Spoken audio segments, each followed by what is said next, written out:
A Escola T Potência Master apresenta Yeshua, glória! A aula de hoje eu vou falar sobre os códigos judaicos que te fazem estar acima da média. Algo importante, porque esse termo código, né? O que tem de tão importante nessa palavra?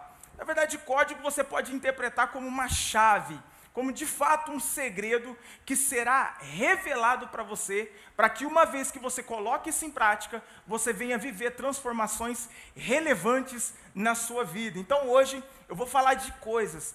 E assim, eu quero até deixar claro aqui, que o que eu vou ensinar hoje também, Thiago, tem conteúdo que eu vou ensinar hoje que eu nunca ensinei em nenhum lugar, em nenhuma outra aula, em nenhum lugar. Nunca? Nunca. Tem conteúdo hoje que vai ser exclusivo. Yes! Tem conteúdo hoje que vai ser exclusivo, que eu aprendi sentado ouvindo os rabinos em Jerusalém. Então, e eu vou passar é hoje, né? Hoje você já vai ter, assim, um impacto realmente de transformação nessas revelações, nesses códigos que, uma vez praticado, vão te deixar acima da média.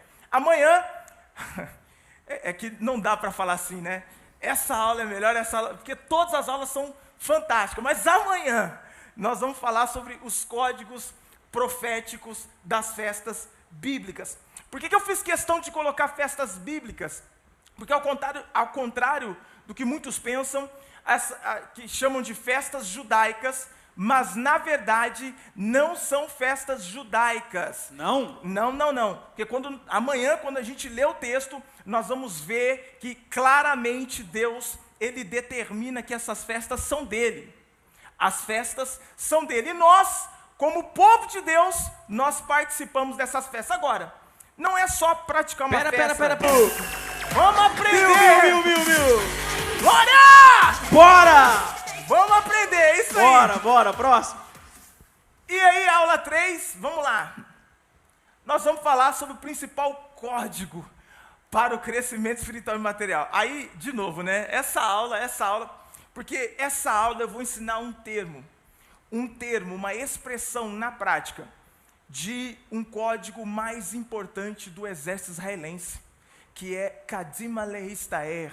Mas aí eu vou falar só na aula 3, eu vou falar sobre esse principal código que vai fazer com que você cresça de maneira espiritual e de maneira material, física, para a glória do Eterno. E na última aula, lembrando, além do resumo dessa jornada, nós vamos falar sobre como aplicar os códigos judaicos e prosperar em todas as áreas da sua vida. E quando nós falamos de prosperidade, quando nós falamos de prosperar, nós estamos falando em crescer naquilo que nós já temos, naquilo que nós já somos. Não tem a ver apenas com questões financeiras, não tem a ver apenas com dinheiro, mas é você progredir, para você prosperar no seu casamento, nos seus relacionamentos, networking, relacionamento de pais e filhos, finanças, enfim, nas suas emoções, você vai prosperar em todas as áreas, nos principais pilares que envolvem a nossa vida como um todo. Então, na quinta-feira, vai ser um código poderoso, além de blindagem também. Bora, vamos estudar, caneta e papel na mão. Bom, para quem nunca assistiu nenhuma aula comigo, nenhuma aula minha, da onde surgiu esse cara? Kleber Malaquias, como você já sabe, casado com Rafaela Malaquias, diga-se de passagem, a princesa mais linda de todos os reinos existentes da terra, e juntos nós somos pais de Benjamin e Tito. Sou natural de Sertãozinho, São Paulo, e sou formado em tradução de inglês, me formei na cidade de Ribeirão Preto, em 2013, isso, no Barão de Mauá, como tradutor de inglês, e depois eu passei por alguns seminários teológicos, inclusive no Instituto Bíblico Risa, fiz a teologia, dei aula no Instituto Bíblico Risa, depois eu fui para Israel estudar tanto hebraico moderno como judaísmo, e lá, por meio do networking, depois nós vamos liberar alguns códigos sobre networking, e por meio de network, graças a Deus, eu tive acesso, na verdade, a algumas instituições muito conceituadas, que é chamada lá em Israel, ou em todo o mundo, de Yeshivá, que é uma instituição em que se ensina judaísmo, em que prepara as pessoas a se tornarem rabinos e tudo mais. Só que aí, por meio de networking, eu tive acesso a algumas yeshivas, uma delas, a Aish HaTorah, onde eu tive oportunidade de ter aulas com o Dr. Gerald Schroeder e grandes nomes rabínicos lá de Israel. Me interessei, na verdade, pela cultura judaica, porque no meu primeiro ano de convertido, eu me converti, na verdade, na Igreja do Evangelho Quadrangular, e aí, no segundo ano de convertido, eu fui para Suzano, São Paulo, onde eu tive acesso a um ministério, uma igreja, em que lá eu fui para uma festa tabernáculos. Eles estavam celebrando a festa tabernáculos, na Libertador de Israel, em Suzano, São Paulo, e aí, lá eu tive o primeiro contato com essa cultura. É por isso que, na verdade, eu não estudo judaísmo desde agora. Já de muitos anos eu estudo essa cultura, de muitos anos eu estudo sobre os judeus e tudo mais. Então, desde então, eu venho estudando e cheguei até aqui. Então, só um breve resumo aí. E, na verdade, eu fui muito impactado por essa cultura. E uma das coisas muito interessantes, né? O povo judeu passou por tantas e tantas coisas. E se você parar para observar, como que esse povo chegou até aqui? Depois de tantos programas de inquisição, cruzadas, o próprio Holocausto na Segunda Grande Guerra, depois de tantas perseguições, tantas coisas, como que esse povo chegou até aqui e conseguiu prosperar da maneira que eles prosperaram em todas as áreas? Então, exatamente, existem comportamentos, existe alguma coisa que esse povo faz, existe alguma coisa que esse povo pratica e que nós precisamos olhar com mais atenção. Então, o nosso objetivo aqui, o nosso desafio, o meu desafio, é transmitir para você esses segredos, esses códigos. O que é que os judeus fazem, que eu também posso praticar? Porque uma coisa eu quero deixar claro, e falo isso sem medo de errar, falo isso assim, sem medo de errar. Deus me deu um dom, Deus me capacitou para extrair os códigos judaicos, para que todo e qualquer cristão possa aplicá-los, sem anular a nova aliança. Então eu quero deixar muito claro aqui, algo muito importante também para dizer e ratificar, eu não sou um judaizante, porque na verdade, esse é o medo, o receio de muitos. Esse cara vai falar de judaísmo, esse cara vai querer converter todo mundo a judaísmo, esse cara é um judaizante. Deixa eu te falar, eu não sou um judaizante. Deixar claro, eu não vim aqui para te ensinar religião judaica, para que você ore como eles, para que você coma comida kashrut e as leis de kashrut e essas coisas mais. Não, na verdade, você não precisa, olha só essa introdução é importante deixar claro. Você não precisa ir para uma universidade famosa de gastronomia para aprender a fazer um petit gâteau delicioso. Você não precisa fazer esses cursos avançados de culinária para que você aprenda a fazer um prato maravilhoso. Mas uma coisa é fato. Você pode, por exemplo, pegar um dos restaurantes mais famosos do mundo e você vê lá o chefe de cozinha sempre com uma pressão. Como que o chefe de cozinha, diante daquela pressão toda, e serve aqui, experimenta aqui, então ele está em todo o tempo, porque o restaurante é muito requintado, de muito requinte, requisitado. Então, eu não preciso aprender a fazer comida como ele, mas sabe, eu posso chegar num chefe de cozinha famoso, de um restaurante famoso, e falar assim, como você consegue lidar com tanta pressão? E isso é extrair o código dele. Eu não preciso ser chefe de cozinha para aprender a lidar com pressão. Eu posso sentar com o chefe de cozinha e falar como você lida com tanta pressão. Esse é o nosso desafio aqui, essa jornada. Eu vou passar para você todos os códigos que o tempo me permitir, obviamente, que esses dias, essa jornada vai me permitir, mas eu tenho absoluta certeza que até o último dia, eu te garanto, eu te dou a minha palavra, não tenho medo de errar, não tenho medo de falar isso, eu te garanto, até o último dia, até quinta-feira, se você produzir as tarefas, se você praticar as tarefas, áreas da tua vida irão mudar como um todo. Áreas da tua vida serão transformadas de maneira muito poderosa. Amém? Então, feita essa introdução, glória a Deus, olha aí. Mais Poderoso. Ó, pastor, teve gente aqui que não tá com caneta e papel.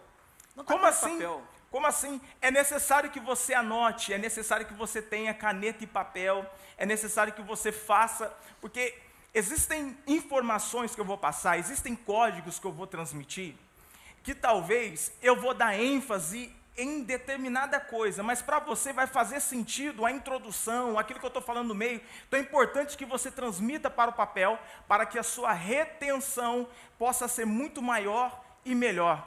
E eu tenho certeza. Dá Não é igual travava. oração. A gente vai fazer uma oração, já pega caneta e papel, que nós vamos começar a nossa aula. Pode fazer, professor, oração. Senhor, meu Deus, o meu Pai, que o espírito de revelação e sabedoria sejam plenos em nosso entendimento e em nosso espírito, agora e para todo sempre. Que toda trava na mente, que toda seta maligna caia por terra, em nome de Jesus e Yeshua. Que o teu nome, Pai, seja glorificado do começo até o fim, através das nossas vidas, através de cada aprendizado, através de cada código liberado, no nome de Jesus. Baruch Shem Kevot Malchut Leolam Vaed, Barichot Adonai Hamevorah, Leolam Vaed El Melech Neeman. Amém! Amém! Pastor Clebão começa a nossa aula, vai Bora. ser muito top.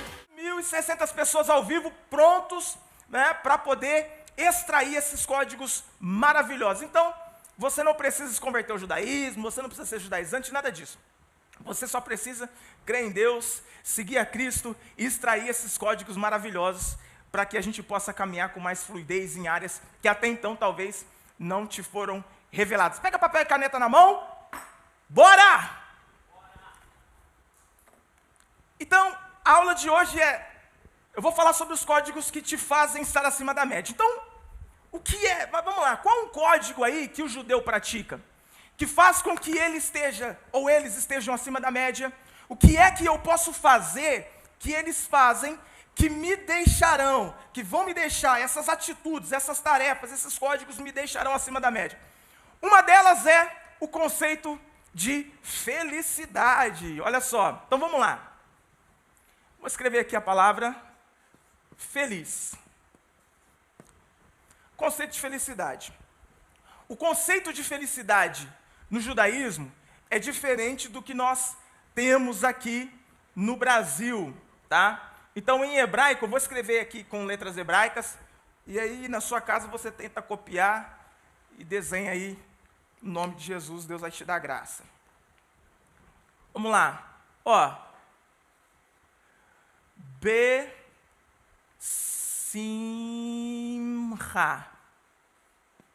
Essa palavra besimcha, vou transliterar aqui. Vamos lá. Vou transliterar. Besimcha. Detalhe, eu escrevi aqui com CH, por causa dessa letra reta aqui, a transliteração é com CH. Mas toda transliteração em hebraico, quando você tem essas letras CH, a pronúncia é com som de 2 R's. E é um som gutural. Tem que forçar a garganta mesmo. Então, besimcha, ok? Então, essa palavra feliz, alegria, felicidade em hebraico. Tá, qual que é o código que eu posso extrair disso aqui? Porque, na verdade, o hebraico ele é um idioma muito interessante. Os rabinos dizem que o hebraico é muito mais do que um idioma. É um bloco, cada letra representa um bloco da criação. E aí, com as mesmas letras que você escreve besimcha, você escreve a palavra pensamento. Então, vamos seguir a mesma ordem de cores. Olha só. Marcheva.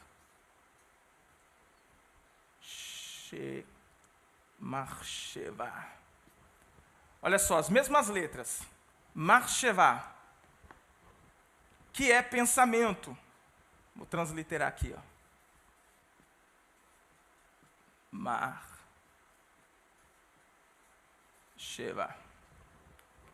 Então, olha só, o conceito de felicidade, uma vez que você extrai realmente essa ideia, esse código, que eu sou feliz, mas a minha felicidade não está baseado no que há externamente, e sim internamente no meu pensamento, então eu posso conduzir tudo ao meu redor para dentro da felicidade. E isso aqui, esse conceito de felicidade, esse simples código já pode te deixar acima da média. Sabe por quê? Porque existem muitas pessoas que estão querendo prosperar, estão querendo ser felizes, esperando com que algo externamente aconteça, quando na verdade o conceito rabínico de felicidade, de acordo com o hebraico, vem de pensamento. São as mesmas letras, a mesma raiz, ou seja, eu preciso pensar, eu preciso internalizar que de fato a felicidade primeiro precisa nascer de dentro de mim, de dentro para fora, para que então externamente e internamente eu possa atingir e alcançar a felicidade, independente do que esteja acontecendo externamente. E nós temos... E olha só, dentro desse conceito de felicidade, você... Vamos escrever aqui. Felicidade. Eu vou escrever bastante, tá, galera? Por isso que é importante você ter papel e caneta aí. Felicidade. Como que eu... Nós já vamos para a prática já aqui, tá? Nós já vamos para a prática. Como que eu consigo, dentro do pensamento, como que eu consigo, de fato, praticar esta felicidade? Primeiro de tudo, valorize o que você já tem. Valorize o que você já tem. Você que está com a sua Bíblia, abre em 2 Reis. Eu quero extrair esse código desta passagem. O nosso conceito de felicidade. Isso aqui já vai te deixar acima da média. 2 Reis, capítulo de número 4, diz assim: E uma mulher, das mulheres dos filhos dos profetas, clamou a Eliseu dizendo: Meu marido, teu servo, morreu. E tu sabes que o teu servo temia ao Senhor. E veio o credor para levar os meus 2 filhos para serem servos, ou seja, para serem escravos. E Eliseu lhe disse: Que te hei de fazer? Diz-me, o que é que tens em casa? E ela disse: Tua serva não tem nada, senão uma botija de azeite. Valorize o que você já tem. Essa é a primeira tarefa que você já tem que começar a produzir é: o que é que eu já tenho que eu tenho desvalorizado e preciso valorizar? Porque esta mulher, quando o profeta perguntou para ela: o que é que tens em casa? O que é que tens em casa? Ou seja, o que você tem? A primeira frase que ela vai dizer é: tua serva não tem nada. Ela assume, ela fala, ela declara não ter nada. Depois ela lembra e fala: eu só tenho uma botija de azeite. Detalhe, ela tinha alguma coisa, mas por causa das muitas lutas, por causa dos muitos desafios, ela olhou para ela e olhou para aquilo que ela tinha e considerou como sendo nada. Mas aí, no versículo 3, o profeta diz assim, ó: vai, pede emprestadas de todos os teus vizinhos vasilhas vazias. Olha o que o profeta diz: não poucas. Pega vasilha, mas não pega pouca não. Pega muita vasilha, não pega pouca vasilha. E põe à parte, e verso 4, então entra, fecha a porta sobre si e sobre os teus filhos, e deita o azeite em todas aquelas vasilhas, e põe a parte que estiver cheia. Partiu, pois, dele, e fechou a porta sobre si e sobre os seus filhos, e eles lhe traziam as vasilhas, e ela as enchia. E sucedeu que, cheias que foram as vasilhas, disse o seu filho: traze-me ainda uma vasilha. Disse a seu filho: traze-me ainda uma vasilha. Porém ele lhe respondeu: não há mais vasilhas alguma. Então o azeite parou.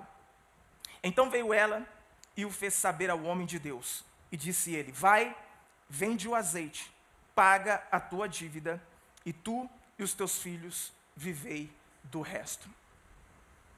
Algo muito importante. O profeta deu uma direção muito clara. Vai e pega vasilhas. Detalhe, não pega pouca vasilha. não pegue pouca vasilha. Ela foi e pegou as vasilhas e começou a encher. Quando as vasilhas terminaram, ela gritou para o filho, traz uma vasilha. O filho falou assim, acabou a vasilha. E o azeite parou.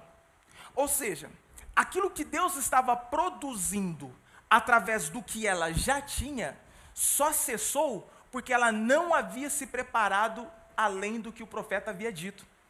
Ou seja, o azeite foi conforme, presta atenção, o azeite foi conforme aquilo que ela tinha se preparado. Ou seja, existem muitas promessas que você tem de Deus, palavras proféticas que homens e mulheres de Deus liberaram na tua vida, coisas que Deus já falou ao teu espírito, e aí você está esperando essa promessa se cumprir, essa promessa se cumprir, e até então você fica olhando para o céu dizendo, essa promessa não se cumpre. O que é que eu tenho que fazer para que isso se cumpra?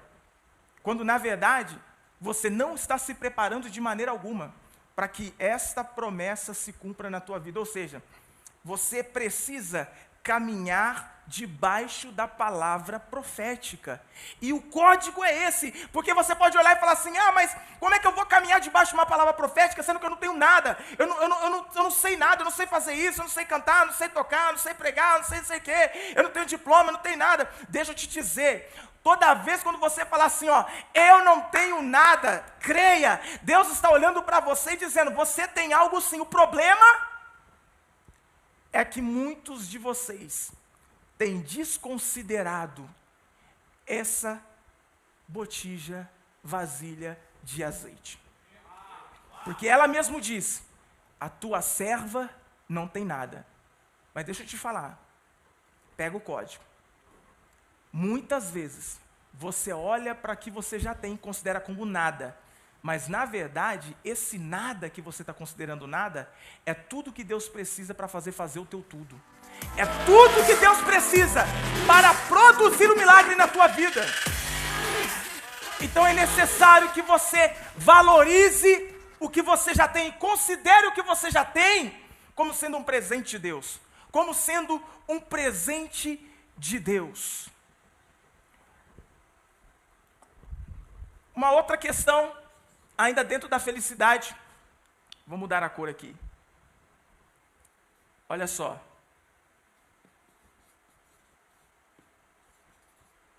Agregue valor a outros. E de novo, isso tem a ver com pensamento. Tem a ver com pensamento. Besimcha marsheva. Tem a ver com pensamento. Por quê? Como eu posso agregar valor a outras pessoas? Como que eu posso agregar valor a outras pessoas, uma vez que talvez você olha para o que você já tem e fala assim, mas eu não tenho nada para oferecer.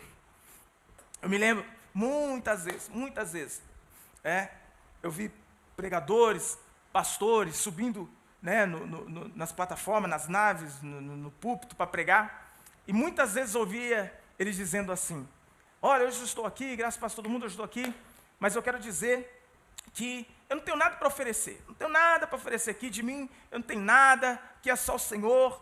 Quando, na verdade, ele só está ali porque ele tem algo da parte de Deus. Caso contrário, ele não estaria ali. Claro que essa é só uma expressão, para a pessoa não se vangloriar, mas na verdade ele está ali porque ele tem algo, o próprio Espírito Santo está nele e o Espírito Santo vai fluir através dele. Então agregue valor a outras pessoas. E algo muito poderoso quando falamos de felicidade, olha esse código, o próprio Cristo, na última ceia, no Laila Seder, o apóstolo Paulo em 1 Coríntios ele vai dizer assim, o que eu recebi do Senhor, o que também vos ensinei. Na noite em que o Senhor Jesus foi traído, ele tomou o pão. Tendo dado graças, partiu e disse, tomai e comei. O que eu quero que vocês prestem atenção é, quando o apóstolo Paulo vai dizer assim, na noite em que o Senhor Jesus foi traído, ele tomou o pão, partiu. Existem momentos, e eu sei que existem muitas pessoas que estão me assistindo aqui agora, que têm essa sensação de que a vida traiu ele, que tem a sensação de que as circunstâncias traíram ele. que a vida, que ela foi traída pela vida, que ele foi traído pela vida, tem essa sensação de que de alguma maneira a vida não lhe foi favorável. E aí a pessoa se fecha, a pessoa se tranca, mas preste atenção nesse código da felicidade, porque Jesus estava cumprindo o propósito pelo qual ele foi designado na terra. Mas na noite em que ele foi traído, e o apóstolo Paulo faz questão de dar esse detalhe, porque Jesus está sentado com os discípulos, mas ao invés de ele ficar choramingando, triste, porque Judas o traiu, pessoas o traíram, na noite em que ele foi traído, ele estava fazendo o quê? Repartindo o pão com outras pessoas. Então deixa eu te falar e pega esse código da felicidade. Nos seus momentos mais tristes, nos seus momentos de abismos, preste atenção. Compartilhe com outras pessoas o que você já tem. Faça como Yeshua. Na noite em que ele foi traído, ele estava repartindo o que ele tinha. Você tem algo da parte de Deus que você pode repartir com outras pessoas e agregar valor a outras pessoas. E isso é o conceito de felicidade. Esse é o código que você tem que tirar da parte da cultura judaica em nome de Jesus. Glória a Deus! E olha só. Esse é o código da felicidade. Não tem a ver com o que está acontecendo no meu exterior, tem a ver com o que está acontecendo aqui dentro. É por isso que o apóstolo Paulo também em Romanos 12 vai falar, quando ele vai falar de um culto racional, que é o culto que é santo, agradável a Deus, ele é racional, ele é da razão, ele de fato, o culto precisa acontecer aqui primeiro. Não tem a ver com, o louvor hoje não está legal, não está cantando a música que eu quero, essa pregação aí não tá zoada. O culto racional tem a ver com isso aqui, ó. Então, esse é um código da felicidade. Bora passar para os próximos códigos que vão te deixar acima da média. Olha que interessante. Pastor, o senhor também leu o livro do Poder do Agora? Pois é, esse conceito que hoje é falado muito, na verdade ele é um conceito rabínico, um conceito que tem mais de 2000 anos. O conceito do poder do agora é talmúdico, tem mais de 2000 anos, e nós temos, esse é um conceito rabínico, eu quero passar com muita propriedade para você agora. Existe um rabino que viveu lá em meados de 1700, chamado de Rabi Israel Ben Eliezer, mais conhecido como Israel Baal Shem Tov. Baal Shem Tov, ele diz o seguinte: a criação é um evento perpétuo, significando que Deus recria o mundo a todo momento. Como assim?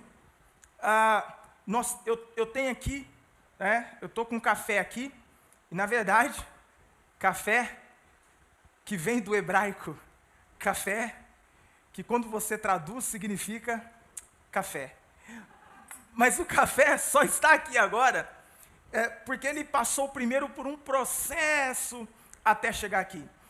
Então, Baal Shem Tov, ele traz o conceito de que a criação é um evento perpétuo, porque Deus recria o mundo a todo momento. Ou seja, esse café foi recriado desde o seu plantio até chegar aqui na minha xícara. Então, esse é o conceito de criação de Baal Shem Tov. Mas, olha que interessante, se Deus recria o mundo a todo momento, com que base, então, assim como Baal Shem Tov ensinava, com que base eu posso aplicar isso na minha vida agora? É tendo consciência disso aqui, do poder do agora. Vou contar algumas histórias. Na verdade, judeu conta muita história, né? Então, toda vez quando você vai aprender com o rabino, antes de ensinar o código, antes de te ensinar a lição, ele vai primeiro te contar uma história. Isso é muito comum no judaísmo. Tem uma história no Talmud de Jerusalém, que tem o Talmud de Jerusalém, o Talmud babilônico. Essas coisas mais técnicas, não vou estar falando aqui agora, mas só para você saber que o Talmud é um livro, uma das literaturas judaicas, em que os judeus vão extrair lições e tudo mais da lei oral. Então, nós temos a lei escrita e nós temos a lei oral. E o Talmud é onde ali descreve a lei oral. E lá tem muitas histórias. E no Talmud tem uma história em que dois sábios, eles foram para ter um momento em umas águas termais em Israel, no norte de Israel. E aí, quando eles estavam, né, passeando, indo para ter esse momento dessas águas termais, porque as águas eram terapêuticas, tinham muitas propriedades terapêuticas, benefícios para a pele, pressão arterial, enfim, um monte de coisa essas fontes termais tinham. E esses dois foram para lá. Quando esses dois sábios chegam na entrada dessa fonte termal, tem um mendigo. E o mendigo, então, estava pedindo, né, com uma frase muito famosa, que nós vamos falar também, um código hoje, tzedaká. Então o mendigo estava lá, tzedaká, tzedaká, tzedaká. Os dois sábios então disseram assim para o mendigo: olha, nós vamos ter o nosso momento de banho, quando a gente retornar, a gente te dá uma tzedaká. E para quem não sabe, para quem não assistiu nenhuma aula ainda minha, eu vou ainda ensinar hoje o que é tzedaká, fique tranquilo, que é uma esmola, mas eu vou ensinar o conceito nesta noite ainda, fique bem tranquilo, eu vou estar ensinando tudo isso. E aí, eles foram, o Talmud não conta o tempo em que esses sábios ficaram nessas águas termais. O Talmud não conta o tempo que eles ficaram. Mas ao saírem, o que eles se deparam? Eles se deparam com aquele mendigo morto. Naquele momento, quando eles saem dessas águas termais e veem aquele mendigo morto, eles olham um para o outro e falam assim: nós não tivemos o mérito de estar aqui por ele enquanto ele estava vivo, mas pelo menos vamos ter o mérito de estar aqui no seu enterro. Então vamos preparar o seu funeral. Então, tinha todo um preparo dentro do ritual judaico, dentro da cultura judaica, tem todo um preparo realmente para o enterro daquele homem. E assim, só abrindo um parênteses, o Talmud conta essa história, mas qual seria a sua reação? Qual seria a sua reação, você indo para um spa, para um momento aí de lazer, de descanso, e na entrada ali o mendigo, um pedinte, fala: me ajuda, me dê uma esmola, e você fala: depois quando eu sair eu te dou, e ao sair você encontra essa pessoa morta. Eu tenho certeza que a maioria de nós, inclusive eu, ficaria com aquele sentimento de culpa, aquele sentimento: meu Deus do céu, como assim? O cara estava aqui, agora há pouco, pedindo dinheiro, e agora ele está morto. Então, aquele sentimento e aquela culpa sendo levado. Alguns, então, ficariam 10 anos fazendo terapia para poder tirar essa culpa. Mas aí, aqueles dois sábios não fizeram isso, simplesmente eles olharam para o outro e falaram: não tivemos o mérito de estar aqui enquanto ele estava vivo, nós estaremos aqui por ele na sua morte. E aí, o que acontece? Eles preparam tudo, e no momento do preparo, quando eles abrem então a roupa dele, a blusa dele, dentro dos bolsos internos, estava cheio de ouro e dinheiro. Ou seja, aquele cara, na verdade, era muito rico. E ao ver a pele, ao examinar a pele dele, viu que ele havia morrido, na verdade, de uma doença, que não tinha nada a ver com dar ou não esmola.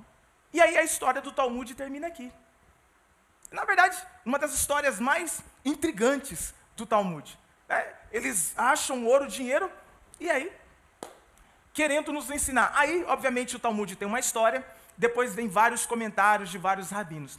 Um dos comentários, uma das lições dos códigos que podemos tirar, é justamente isso, o poder do agora. Porque o nosso pensamento, ele é muito assim. Ele foca muito o passado ou ele foca muito o futuro. Mas quando nós focamos o agora, o presente, porque tudo que existe, tudo que é o agora. Qual é o lugar mais importante para você? Qual é o lugar mais importante na tua vida? É claro, muitos vão dizer: o lugar mais importante é o centro da vontade de Deus. Ok. Tira a espiritualidade. Estou falando fisicamente, naturalmente. Qual é o lugar mais importante para você? É onde você está aí agora. Qual é o lugar mais importante para mim? É onde eu estou agora. Qual é a pessoa mais importante para mim? São as pessoas com quem eu estou agora. Lembrando, de novo, eu sei que alguns... mas esse cara aí, o melhor lugar é o centro da vontade de Deus. De novo, eu creio nisso. É importante eu frisar e tal, para que não me interprete de maneira errada. O lugar mais importante é a vontade de Deus, só que isso no aspecto espiritual. No aspecto natural, o lugar mais importante para você e para mim é o lugar onde nós estamos agora. E um dos comentários rabínicos é: de que adiantaria aqueles dois sábios ficarem discutindo. Mas por que você tinha mais dinheiro que eu? Você tinha que ter dado dinheiro. E essa discussão tola, sendo que o cara já era rico.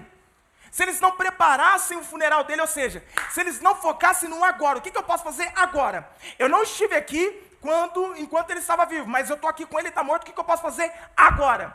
Então, nesse momento, no agora, na ação do agora, eles descobriram então que eles não tiveram culpa alguma na morte daquele homem. Por quê? Porque não ficaram focando o passado e nem ficaram focando o futuro. Abre parêntese. É importante que você tenha o passado para extrair lições, para aprender, para amadurecer. É importante projetar o futuro. Tudo isso. O que eu estou dizendo é que quando você foca no agora, há um poder transcendental, como diz essa história do Talmud. Uma outra história muito, muito, muito fascinante é de uma sobrevivente de Auschwitz, uma sobrevivente de um dos campos de concentração, e ela tendo um momento de entrevista com uma pessoa, com um rabino, na verdade. O rabino foi e perguntou para ela, qual que é o seu segredo? Porque todas as pessoas que cruzam o caminho contigo, essas pessoas têm a sensação de que encontraram de fato um tesouro. Essas pessoas têm quando as pessoas cruzam o caminho com a senhora, elas têm sensação de que encontrou um tesouro, elas têm a sensação de que todo mundo quer estar perto de você. E o rabino pergunta, qual é o segredo? Como que você emana tanta presença? E ela vai explicar. Porque quando nós fomos levados para Auschwitz, eu tinha 15 anos. E eu tinha um irmão mais novo de apenas 8 anos. E quando nós estávamos no trem, sendo levado para o campo, os nossos pais já haviam desaparecido. Possivelmente nossos pais já estavam mortos. E no trem, quando nós estávamos sendo levados para o campo de concentração, não sabíamos que era um campo de concentração, não tínhamos ideia do que era aquilo. Mas eu, como uma jovem de 15 anos, eu me senti responsável pelo meu irmão mais novo de 8 anos. Quando eu olhei para ele, o meu pequeno irmãozinho, então, estava descalço. Ele tinha perdido o sapato. Eu, como irmão mais velho, responsável, olhei para o meu irmão e falei, como que você pode ter perdido o sapato? Papai e mamãe não estão aqui, agora quem vai comprar sapatos novos para você? Como que você pode ser tão burro? Como que você pode ser tão estúpido? Como você perde o sapato num momento como esse? E aí ela conta que começa a xingar e começa a humilhar o irmão, e o trem lotado, e ela começa a fazer isso publicamente. Quando eles chegam em Auschwitz, quando eles chegam no campo de concentração, então os soldados começam a separar as pessoas. Ela, como tinha 15 anos, tinha força, tinha vitalidade para trabalhar no campo, separou ela. Mas o irmãozinho dela, de 8 anos, foi levado para a câmara de gás, porque eles entendiam que aquela criança não ia servir para nada. Ao levarem aquele jovem, aquela criança para a câmara de gás, logo depois foi cremado. E aí ela conta que 2 horas depois, tudo que ela pôde se deparar foi com as cinzas do irmão mais novo. E aí ela passou todos aqueles anos se culpando. Como? Essa foi a minha última conversa com meu irmão. Essa foi a última conversa com meu irmão. Mas quando ela saiu de Auschwitz, ela toma uma decisão que revolucionaria a vida inteira dela. E qual que é a decisão que ela tomou? Toda pessoa com quem eu conversar, e aqui está o código, toda pessoa com quem eu conversar, eu vou fazer questão de ter certeza que se for a minha última conversa com essa pessoa, eu não irei me arrepender. E isso traz a consciência do poder do agora, porque agora eu estou conversando com vocês. Agora eu estou conversando com vocês. Você que está em casa me assistindo, pela TV, pelo celular, pelo tablet, pelo notebook, você que está me assistindo, eu estou falando com você agora. E essa consciência de que eu estou falando com você agora, me traz esse poder, uma decisão, uma convicção, que se hoje for o meu último dia, farei a minha melhor entrega até então, porque o momento mais importante da minha vida é o agora. É o agora. É o agora. O momento mais importante da sua vida é agora. Então esse é o código que você pode extrair dessa história dessa mulher. Porque aí você vai conseguir ouvir na essência e você vai conseguir falar em essência. Meu Deus! Ou você, pelo amor de Deus, eu estou falando de códigos judaicos. Tudo bem, eu sei que você já leu O Poder do Agora, um best-seller, ok. Mas o que eu estou trazendo é a consciência do poder do agora, da cultura judaica que já tem 2000 anos. Agora ficou famoso, mas esse conceito tem 2000 anos pelo menos. Esse conceito da consciência do agora, o que eu estou fazendo agora? Porque infelizmente, muitas pessoas, cônjuges, e aqui vai um código matrimonial, cônjuges que estão contando como é que foi o dia, está falando de uma coisa, uma decisão que vai tomar, e aí o outro, o cônjuge, não está prestando atenção, está no celular, ou está fazendo qualquer outra coisa, desconsiderando o agora. E se essa for a última conversa? Haz v'shalom, pastor, haz v'shoelam, haz v'shalom. Haz v'shalom é um termo, já pega esse código aqui também. Considere haz v'shalom como assim, está amarrado. É o nosso está amarrado gospel. Deus me livre, haz v'shalom, haz v'shoelam, haz v'halila, Deus me livre. Mas olha só, considere, agora, você está me assistindo, isso agora, esse é o momento mais importante para nós. Então, quando você tem essa consciência, pega esse código, pelo amor de Deus, mais tarde, amanhã, depois da manhã, na quinta, na sexta, no Shabat, qualquer outro dia, você precisa trazer esta consciência de que o lugar mais importante que você está é o agora. A pessoa mais importante para você é a pessoa que você está conversando agora. Tá? A comida mais importante da sua vida é a que você está comendo agora. E assim por diante.